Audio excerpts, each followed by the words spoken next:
मज़ीद वीडियोज़ के लिए हमारे यूट्यूब चैनल को सब्सक्राइब करें। शुक्रिया। अस्सलाम वालेकुम वरहमतुल्लाह। स्टूडेंट्स, आज इस वीडियो में इंस्टैंटेनियस वेलोसिटी ये टॉपिक पढ़ेंगे। सिंपल हार्मोनिक मोशन को हम यूनिफॉर्म सर्कुलर मोशन के साथ कपल करके फिर स्टडी कर रहे हैं। तो हमने प्रीवियस लेक्चर में सिंपल हार्मोनिक मोशन को यूनिफॉर्म सर्कुलर मोशन में हमने कपल किया था। यही फिगर है, उधर भी यही है।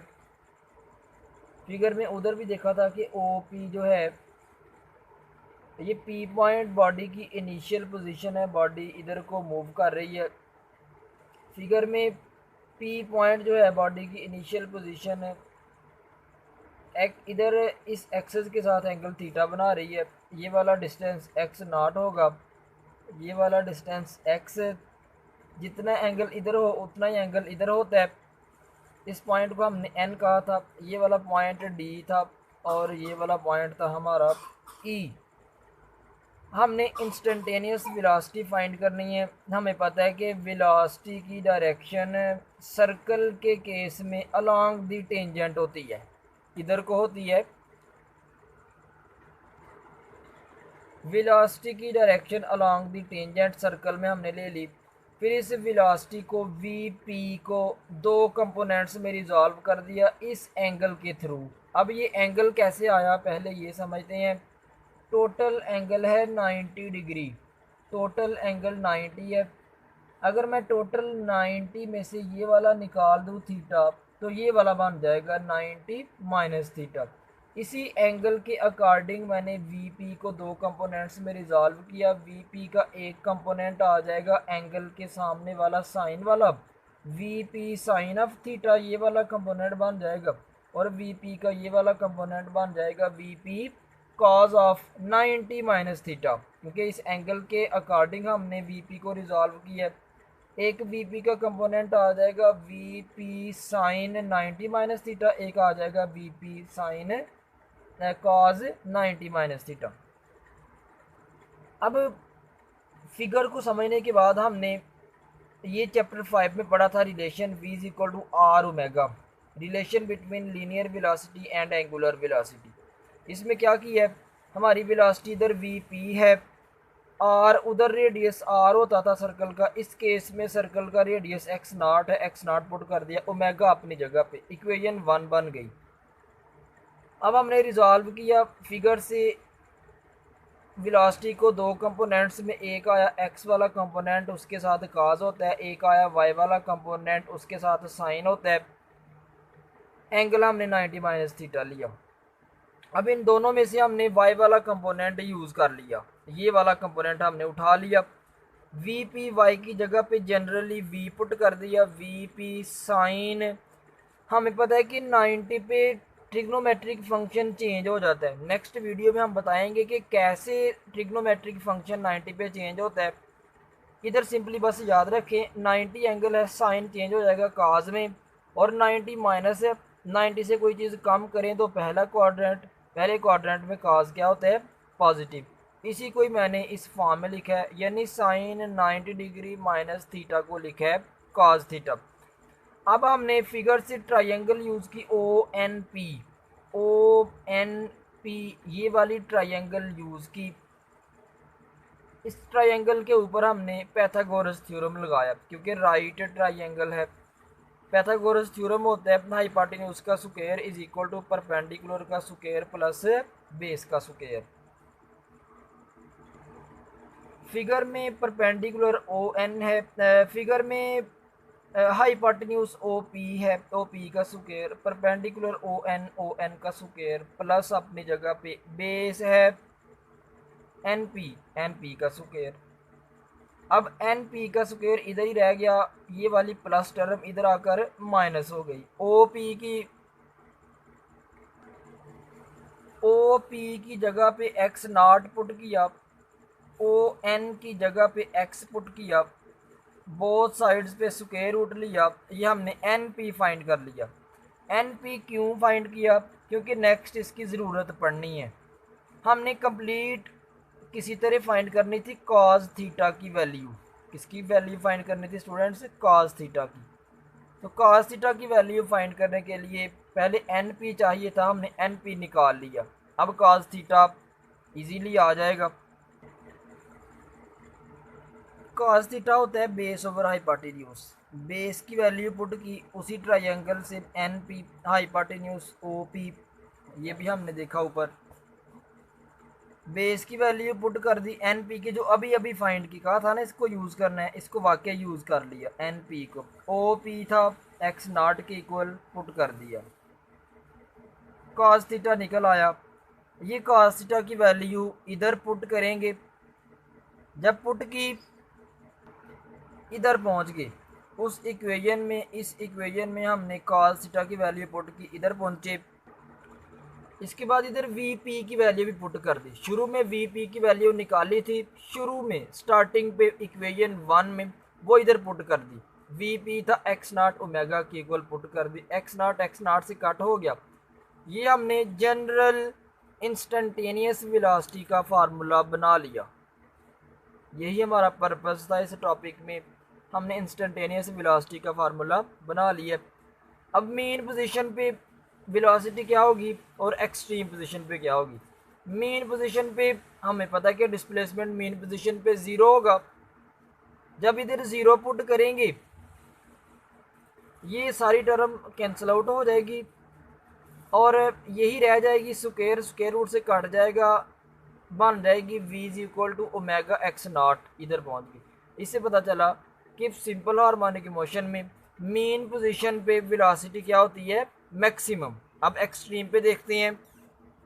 एक्सट्रीम पोजीशन पे डिस्प्लेसमेंट जो है वो एक्स नॉट होगा, मैक्सिमम डिस्प्लेसमेंट होगा, जिसको हम एम्पलीट्यूड बोलते हैं।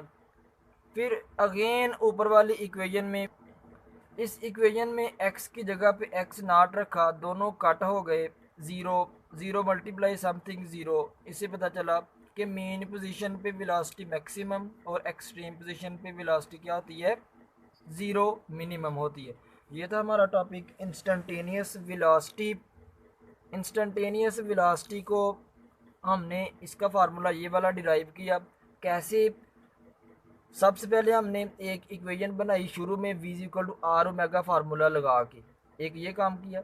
दूसरा हमने काम किया वेलोसिटी को दो कंपोनेंट्स में रिजॉल्व किया, उनमें से y वाला कंपोनेंट उठाया, उसमें आया cos थीटा। किसी तरह हमने पूरे टॉपिक में cos थीटा निकाला।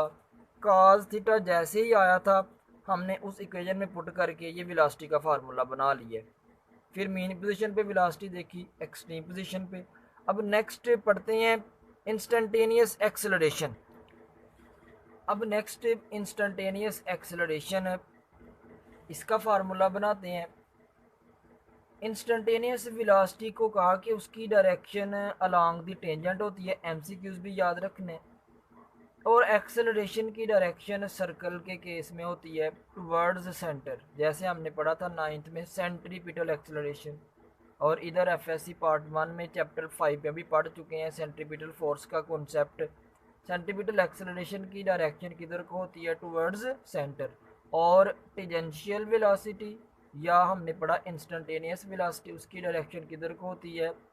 सर्कल के केस में अलोंग द टेंजेंट। तो इंस्टेंटेनियस एक्सेलरेशन के केस में एक्सेलरेशन की डायरेक्शन ये वाली है, मैंने ए पी बनाई है। बाकी फिगर स्टूडेंट्स वही है। 3 फिगर्स हमने इंस्टेंटेनियस डिस्प्लेसमेंट के लिए भी यही फिगर, वेलोसिटी के लिए भी यही फिगर और एक्सेलरेशन के लिए भी यही फिगर, बस प्रोसीजर थोड़ा सा डिफरेंट है। वही पॉइंट्स O1, वही DE, वही P point, displacement x not, वही एंगल थीटा, x n, वही सेम टू सेम फिगर यही है। बस टेंजेंशियल वेलोसिटी इंस्टेंटेनियस वेलोसिटी की डायरेक्शन अलोंग द टेंजेंट थी, एक्सेलरेशन की डायरेक्शन होगी टुवर्ड्स सेंटर। शुरू करते हैं। सबसे पहले हमने इन सेंट्रीपिटल एक्सेलरेशन का फार्मूला लिखा होता है वी स्क्वायर ओवर आर, ये पढ़ चुके हुए हैं। ये था सेंट्रीपिटल एक्सेलरेशन के केस में, हमारा पॉइंट P है, फिर हमने ए पी लिख दिया, V है वी पी का स्क्वायर लिख दिया। उधर सर्कल का रेडियस R होता था, इधर सर्कल का रेडियस हमारा x नॉट है, x नॉट पुट कर दिया। अभी प्रीवियस लेक्चर अभी हम ऊपर पढ़ के आए हैं, वी पी इक्वल आया था एक्स नाट ओमेगा के, पुट कर दिया वी पी का स्क्वायर एक्स नाट का स्क्वायर ओमेगा का स्क्वायर, एक्स नाट एक एक्स नाट से कट हो गया, एक एक्स नाट रह गया, इधर लिख दिया ओमेगा का स्क्वायर अपनी जगह पे। हमने इंस्टेंटेनियस वेलोसिटी की उसका भी एक्सप्रेशन बनाया था, तो सबसे पहले हमने वी पी फाइंड किया था, तो इधर भी सबसे पहले ए पी फाइंड कर लिया। फिर उधर भी हमने वेलोसिटी को कंपोनेंट्स में रिजॉल्व किया था, अब भी हम एक्सेलरेशन को कंपोनेंट्स में रिजॉल्व कर लेते हैं। तो मैं एक्सेलरेशन को कंपोनेंट्स में रिजॉल्व करता हूँ। ए पी ये है, ये वाला ए पी, इसके दो कंपोनेंट्स आ जाएंगे इस एंगल के अकॉर्डिंग, एक आ जाएगा ये वाला साइन वाला कंपोनेंट और एक आ जाएगा कॉस वाला कंपोनेंट इस थीटा के थ्रू, दोनों कंपोनेंट्स लिख दिए। उधर भी हमने साइन वाला कंपोनेंट यूज़ किया था, इधर भी साइन वाला कंपोनेंट ये हमने उठा लिया, इसकी जगह पे जनरली ए पुट कर दिया, इक्वल अपनी जगह पे ए पी की जगह पे एक्स नाट ओमेगा स्क्वायर पुट किया, साइन थीटा सेम। फिर वेलोसिटी के केस में भी हमने जैसे ही ये कंपोनेंट यूज़ किया था, उधर कॉस थीटा फाइंड किया था, इधर साइन थीटा आ गया, इधर फिगर से हम साइन थीटा निकाल लेंगे। फिगर से हमने ये वाली ट्रायंगल यूज़ कर ली ओ पी एन, इससे साइन थीटा बन जाएगा परपेंडिकुलर ओवर हाइपोटेन्यूज होता है, इस ट्रायंगल से ये वाला परपेंडिकुलर एक्स हाइपोटेन्यूज है एक्स नॉट, पुट किया, इधर पहुंच गई।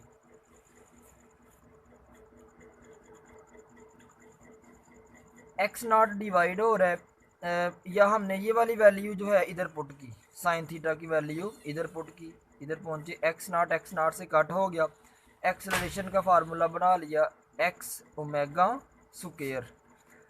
अब इधर इससे ये वाला एक्सप्रेशन माइनस क्यों लिखा मैंने, ये सिंपल हार्मोनिक मोशन जिधर हमने फर्स्ट टॉपिक पढ़ा था, उधर हमने कहा था कि सिंपल हार्मोनिक मोशन के केस में एक्सेलरेशन डायरेक्टली प्रोपोर्शनल होती है डिस्प्लेसमेंट के, और इसकी डायरेक्शन टुवर्ड्स सेंटर होती है, यानी एक्सेलरेशन और डिस्प्लेसमेंट एक दूसरे की अपोजिट डायरेक्शन में थे, इसलिए उधर नेगेटिव का साइन आया था, इसलिए मैंने इधर से इस स्टेप में नेगेटिव का साइन लिखा है सिंपल हार्मोनिक मोशन की डिफाइन के अकॉर्डिंग। अब जिस तरह हमने मीन और एक्सट्रीम पोजीशन पे वेलोसिटी देखी, इसी तरह मीन और एक्सट्रीम पोजीशन पे एक्सेलरेशन देखते हैं। अभी फार्मूला पड़ा है a is equal to minus omega square x, mean पे डिस्प्लेसमेंट ज़ीरो होगा, हम इस पूरे चैप्टर में डिस्प्लेसमेंट को एक्स से ही रिप्रेजेंट कर रहे हैं, और मीन पे डिस्प्लेसमेंट ज़ीरो, ज़ीरो पुट किया, ज़ीरो मल्टीप्लाई समथिंग ज़ीरो, इससे ये रिजल्ट शो हुआ कि मीन पोजीशन पे एक्सेलरेशन क्या होती है, ज़ीरो। उधर कहा था कि मीन पे वेलोसिटी मैक्सिमम होती है, एमसीक्यूज़ हैं स्टूडेंट्स याद रख लें, उधर कहा था कि मीन पे वेलोसिटी मैक्सिमम होती है और एक्सेलरेशन क्या आई है, ज़ीरो। एक्सट्रीम पोजीशन पे डिस्प्लेसमेंट मैक्सिमम होगा, उसको एम्पलीट्यूड कहेंगे, और इस पूरे चैप्टर में हम एम्पलीट्यूड को एक्स नॉट से रिप्रेजेंट कर रहे हैं। पुट किया एक्स की जगह एक्स नॉट, ये पता चला कि एक्सट्रीम पोजीशन पे वेलोसिटी एक्सेलरेशन है मैक्सिमम होती है, और हमने पढ़ा कि एक्सट्रीम पोजीशन पे वेलोसिटी ज़ीरो और एक्सेलरेशन मैक्सिमम आई है, एमसीक्यूज़ भी थे। ये था आज का topic, instantaneous velocity and instantaneous acceleration, दोनों को सिमिलर करके पढ़ेंगे फिर समझ आएगी, दोनों को सिमिलर करके वाकई हमने पढ़ा। अल्लाह हाफ़िज़।